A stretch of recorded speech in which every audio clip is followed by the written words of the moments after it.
Hello, I thought I'd make an update to my Whispering Ice build since it has changed quite a lot.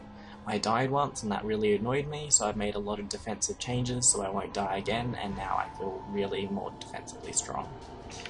So the first thing I noticed when I was looking at putting more points into defense was that because our int is so high, this int total gives us roughly 360% increased energy shield, and because of that percentage increase is so high, the best boost is flat ES. Now in the tree, the only real way to get flat ES in the tree, except jewels, is with aura effective nodes, because that increases discipline and that then increases our flat ES. So we always had sovereignty and influence, but I've also grabbed leadership and charisma, and even specking out of these energy shield nodes in order to get these aura effective nodes increased my ES, it didn't reduce it.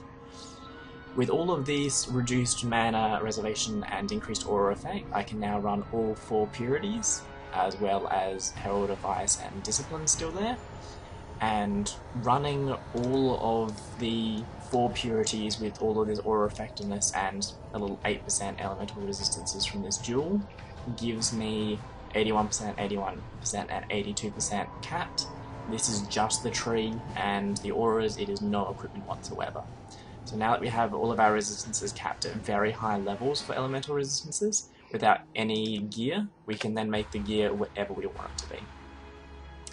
The staff obviously hasn't changed. The support gem I did add in was Life Leech. Life Leech makes this build incredibly strong because you can just face tank anything and just constantly cast a storm on it, and the 2% leech means that you won't ever die.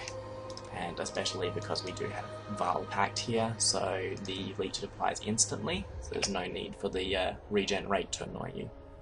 I'm still running faster casting and Spell Echo. Some people have removed Spell Echo for Conk Effect. I feel that's fine, it does increase your damage, but I just feel really sluggish with Conk Effect because the smaller AoE means more cast throughout a map.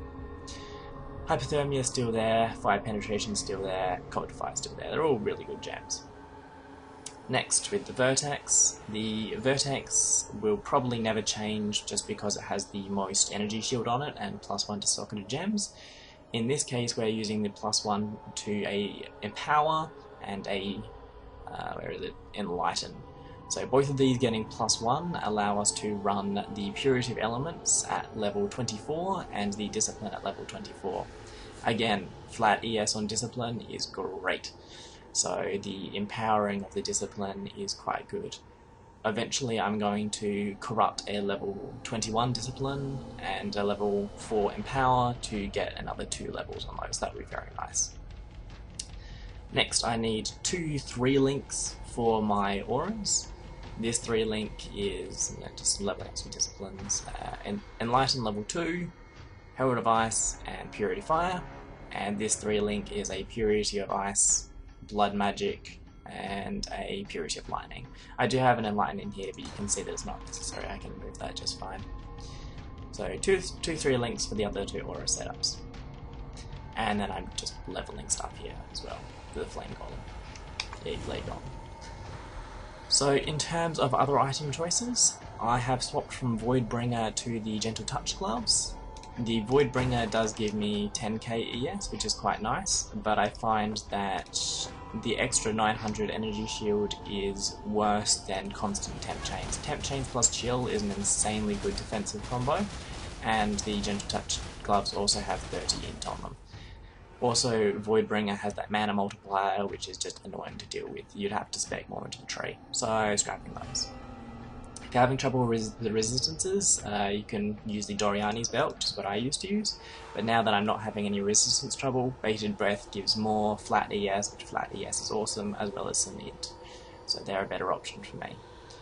I'm currently still working out with the boots. Sintrek is a great middle ground. It has the 30 to int and 120 energy shield.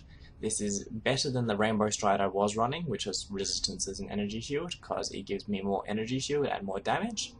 However, I am kind of considering swapping to Cam's Roots.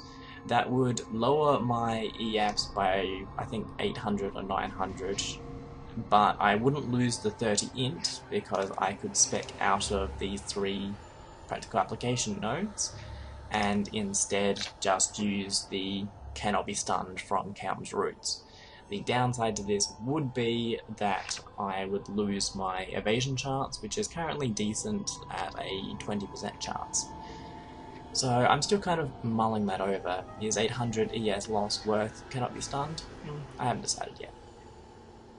But that is the changes to the build, really. The tree is updated in the forum thread, and these aura-affected nodes are very, very nice. So that's what I currently suggest. Alright, thanks for watching.